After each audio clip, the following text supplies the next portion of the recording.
Now, the Bookings Battles patch came out on a Monday, and honestly, I don't know if it was worth the wait. And I'm just here to discuss with you guys if it's worth the wait.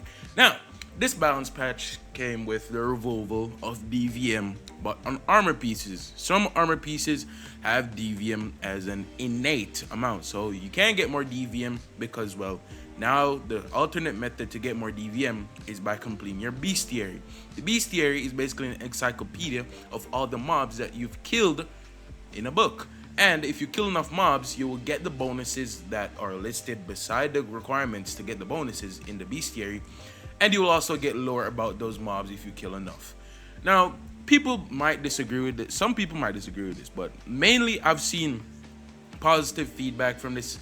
And honestly, I do, because mostly when you're farming, you're trying to get a god kit for, well, your PvE slot, well, your PvP and PvE slot. But most people, I would say Deepwoken is more lean to the PvP side of the game now. So most people are mainly farming for like high fizz gear, high fizz and HP gear nowadays.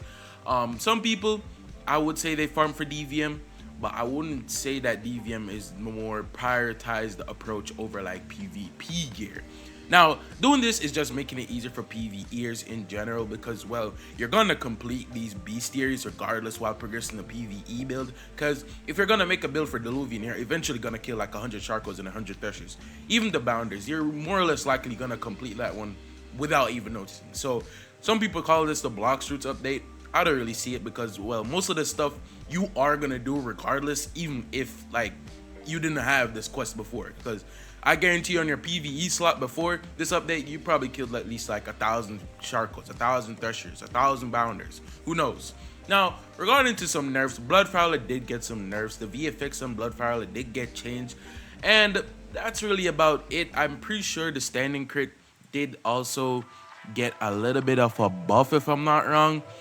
But it also did get nerfed to where it cancels immediately if interrupted, which thank the heavens Bloodfouler was so overtuned. I feel like they should add some end lag on the crit or some more end lag on the crit. Regarding Fire Eruption size did get bigger, although last video about Agamatsu's balancing patch, some people did have some things to say about the balancing patch and how he gutted Flame, mainly this one guy, which I'm not gonna put on screen.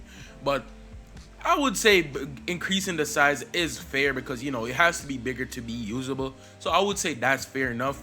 Regarding Flame Sentinel and Metal Turret, those launchers have been completely disabled in PvP. So yes, they don't do any more damage in PvP. Only PvE, and Flame Sentinel's damage has been buffed in PvE. Some talents and some launchers have also been vaulted.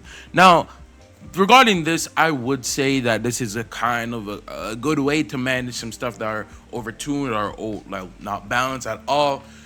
Just completely take them out of the game and putting them aside for a bit until, you know, it's in a more balanced state and you can re-release them, or you can rework them and bring them back out. I would say this is a good way of handling this, but some people in the community probably don't like this. Well, probably people are abusing stuff like this, but I don't really see a problem with this, so I'll just let it go on. Also, Blood Rain launchers did get nerfed. They take more ether now, which thank God, because we're just on easy mode. Like, Blood Rain players are just like completely on easy mode. But yeah, now this Deepwoken's battle patch was not worth the wait until Monday. All we really got for content was just a few new armor talents and I think one new piece of armor. Was it worth the wait until Monday? Probably the bestiary change took a while. I would say that's the only thing that I would see taking up most of the dev time.